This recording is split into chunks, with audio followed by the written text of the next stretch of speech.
Paper leak કેસમાં સરકારનો મોટો નિર્ણય, ફાસ્ટ ટ્રેક કોર્ટ બનશે.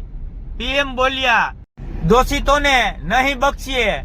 પેપર લીક મુદ્દે છેલ્લા 1 મહિનાથી વિદ્યાર્થીઓનું આંદોલન ચાલુ રહેતા નરેન્દ્ર મોદીએ કડક વલણ દર્શાવ્યું છે.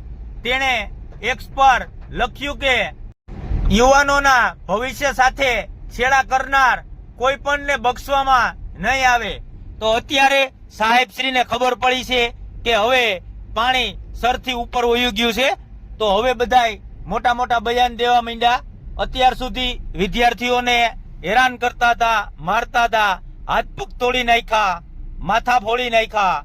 આ પોલીસને કોના કહેવાથી કે ભાજપ સરકારે કીધું ત્યારે જ આ બધું થયું હતું, અને હવે અત્યારે મોટા મોટા બયાન દે છે કે હું વિદ્યાર્થીને આમ કરી દઈશ ને વિદ્યાર્થીઓ માથે આટલો બધો અત્યાચાર કરાવ્યો, માર મરાવ્યો, અને હવે તમે એમ કહો છો કે હું વિદ્યાર્થીને આમ કરાવી દઈશ.